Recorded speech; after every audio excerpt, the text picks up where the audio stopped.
É um posicionamento. Tudo é um posicionamento. A verdadeira libertação, ela, a princípio, ela vem na transformação. Perdão. Transformação com Cristo. Amém? Amém. Então, através de Cristo, nós vamos identificando os cativeiros, a transformação na vida da pessoa, mas ela não foi transformada ainda, mas ela tem a vontade, ela já é decidida, ela desceu as águas, ela quer romper em uma determinada área na vida dela.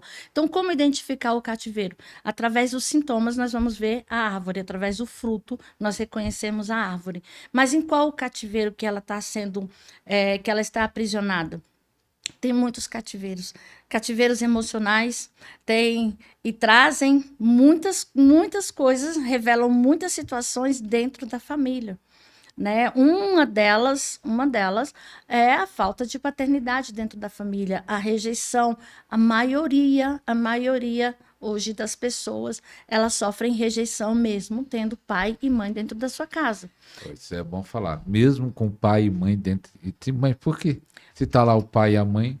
As, Imagina aqueles que nem teve o pai nem a mãe, mas estando os dois lá. muitas vezes, até no ato, na concepção, quando um pai ou quando a mãe chega até para dar notícia da gravidez, né, do bebê, tô grávida, qual é a reação do pai? Qual é a primeira palavra do pai, da avó? Qual é a notícia? As palavras elas começam a entrar ali. A maldição, às vezes falada, ela começa a entrar ali. Mas qual o pensamento da mãe? Porque o filho ele vai sentir desde o início, mas não sentiu ainda. Sim, no mundo espiritual, sim, já está ligado, é desde o início da concepção. A parte de sentir ainda, ele não está sentindo, mas o espírito já está ali. Então, tudo é ligado ali no ventre. Hoje, muitas curas, as curas que acontecem nos filhos, nós oramos através do ventre da mãe e o filho que recebe a cura. Às vezes, numa ministração, a mãe está com um bebê e o filho precisa de algo, ora pela mãe. Apresenta o ventre da mãe, nas ministrações online também. Nós oramos, retirando todo espírito de rejeição, desligando e consagramos o ventre da mãe. E nós consagramos o pai, desde o dia da concepção. Nós retiramos ali toda a rejeição, sabe, toda palavra contrária, todo o sentimento. Então, existe muita coisa. Então, às vezes, o pensamento de abortar aquela criança vai acontecer até a vida adulta. Não abortou, ou às vezes a tentativa de aborto, mas ninguém sabe nada, mas ela sabe. A tentativa de aborto trouxe uma dificuldade no parto. Se não trouxe a dificuldade no parto, ela vai sofrer a criança sofre uma rejeição durante a infância. E isso na fase adulta dela é constatada e às vezes da pior forma. Mas tem o pai e a mãe dentro de casa, mas o espírito dela, a genética dela, como o apóstolo Davi Rebolo fala, ela recebeu aquele comando. Ela recebeu aquele comando. E para retirar tudo aquilo, é o que é confissão. É confissão. Da A pessoa. confissão dos pais. Se os pais não estão, então, se ela sabe, a pessoa sabe da história dela, nesse momento de imersão, ela vai confessar, por identificação, o pecado dos pais. E muita coisa muda, apóstolo. Muita coisa muda. Você lembra de algum caso que foi bem difícil o processo de libertação e a pessoa foi transformada? De um caso ou dois que você lembre agora? Sim. Tem um caso que a pessoa ela não sabia, né, da história. Ela sabia da história dela, mas ela não estava levando em consideração durante esse processo, porque ela achava que ali já tinha passado, que ela não tinha sentimento, não tinha nada, né, que pudesse mostrar que ela sofresse algum tipo de assédio na vida dela, não. Mas na família dela, a mãe dela perdeu todos os filhos, se não me engano, 5 crianças. Ela era a única criança viva. E cresceu, e ela sempre tinha essa sensação de morte. Ela cresceu e ela foi o quê? Ficou o quê? Viúva. E aquilo desde a infância dela, ela tinha um medo, porque o pai dela também tinha morrido. Então ficou só ela, a mãe perdeu as irmãs e perdeu o pai, o marido. Né? Então ficou só ela. E depois, quando ela cresceu nesses últimos dias, agora que nós fizemos a imersão, quando nós estávamos orando pelo pai e pela mãe, ela começou a sentir no ventre dela.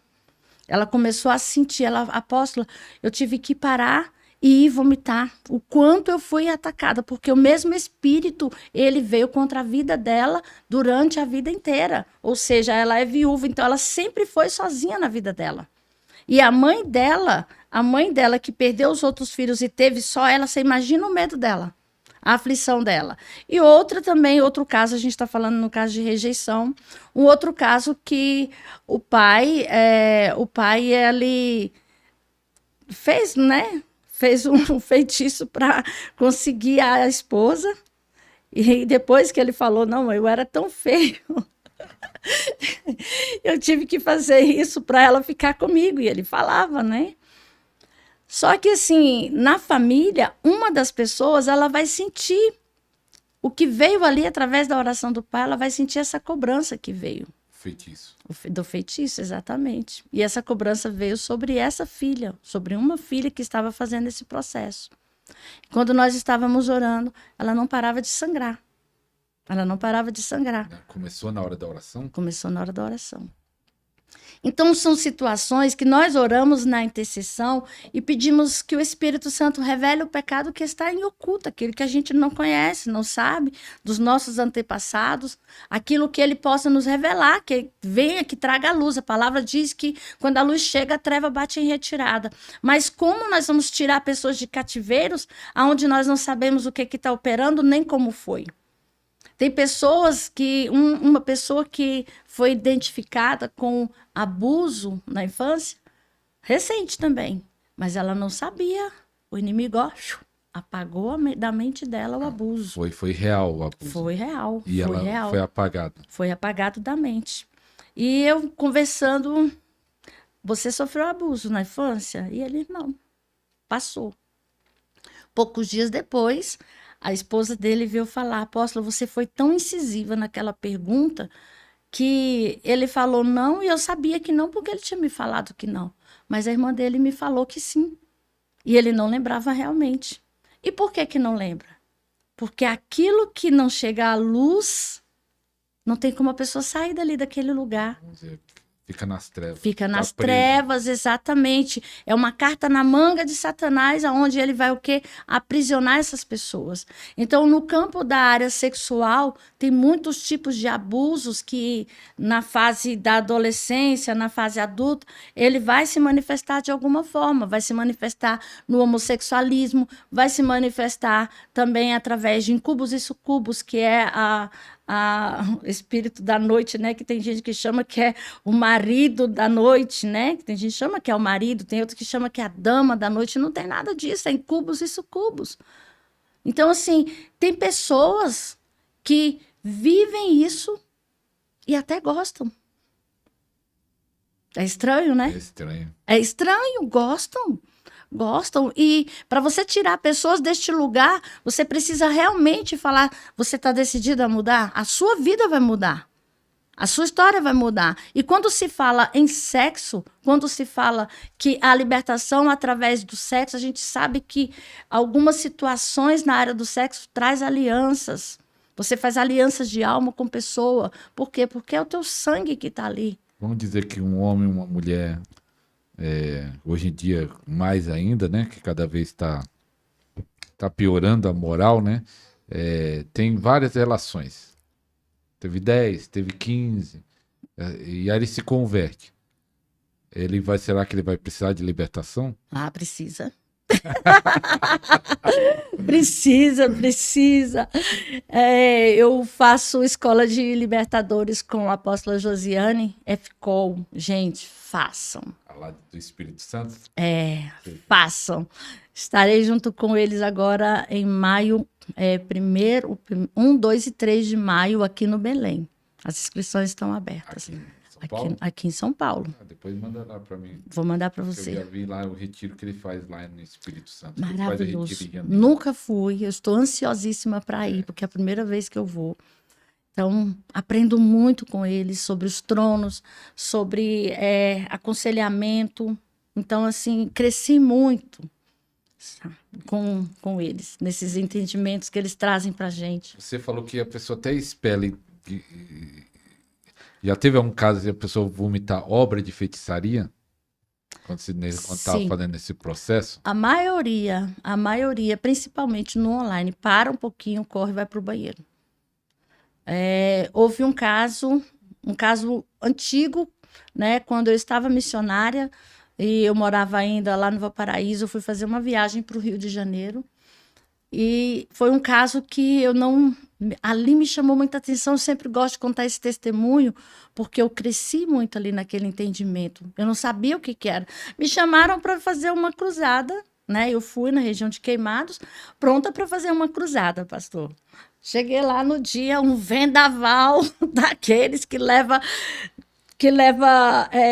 cadeira, que leva banco, que leva tudo. Então não tinha como fazer a cruzada. Eu falei, então vamos para a igreja, né? Então ficamos na igreja. Mas acontecia que o filho dos pastores, né, o missionário, ele tinha rupturas e apagava.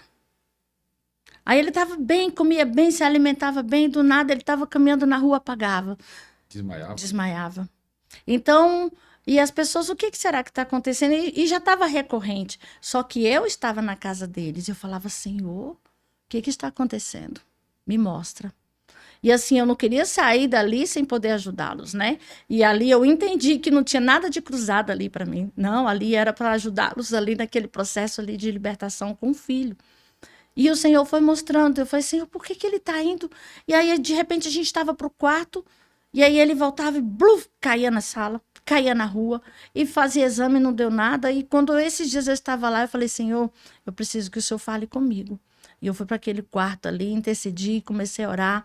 E ele lá na sala, e comecei a falar, Senhor, tem alguma coisa muito estranha, ele está indo, não é para o céu. Se olhava na fisionomia dele, apagado, que ele não estava no lugar bom. E ele ficava todo branco. Ali foram os primeiros passos. Ficava todo branco, e quando ele voltava, ele levava um susto. E aí, daqui a pouco, ele estava em outro lugar, ele ia ir no céu. Eu falei, mas como, pai? Nos dois ambientes. Eu não sabia nada, eu também queria saber. E de repente o Senhor começou. Agora eu sei que eram os anjos que estavam comigo, né? E eu ouvia os anjos falando, e o Senhor ia me capacitando para dar ordens ali naquele lugar, o que estava acontecendo, e falando, mostrando para mim, e o anjo, o que o anjo estava fazendo. Hoje eu entendo como a libertação, junto com anjos, ela facilita muito a vida do libertador. Porque através desses comandos, eles estão juntos. Eles estão ministrando a nosso favor. Amém? Tem lugares que a gente não vai, mas o comando que é dado para os anjos, eles estão ali a nosso favor. E o inimigo, ele é obrigado a obedecer. Ele não tem escapatória. Ele é obrigado a obedecer. Então, quando ele veio, ele vinha e ele voltava, o rapaz, né? Ele era arrebatado e ele voltava diferente. Ele voltava diferente. Quando ele voltava, eu falei assim, o que ele trouxe? Aí teve um momento que ele vomitou uma bola deste tamanho. Era como se fosse, sabe, bola de gel preta, com um cheiro muito forte de esgoto. E ali nítido. E aí melhorou, sentou, mas à noite de novo. E aí eu falei, não, Senhor, e agora o Pai me ajuda. Me ajuda porque ele precisa ser liberto de tudo isso. E aí sim, depois de tudo isso, o Senhor falou assim, ele vai em tal lugar. E foi numa ousadia tão grande no Espírito Santo, que quando eu toquei nele, eu falei, você vai lá na sua infância. Você vai lembrar algo lá da tua infância. Traga a luz, em nome de Jesus. E ele foi e voltou. E ele, mãe, quando eu tinha 2 anos, eu tinha uma blusa de tal e tal cor. E o pai tinha um carro dessa cor, certo? Certo. E a minha avó estava no carro. E ela jogou algo no banco de trás do carro. E eu tinha visto, né? Eu tinha visto numa visão que tinha um passarinho pequenininho, um bebezinho, que tinha um arame farpado no pescoço dele. E daí foi exatamente a constatação que ele trouxe, que daquela areia que foi jogada ali no carro, que o pessoal, ele na época fazia ocultismo, né? Então eles não conheciam.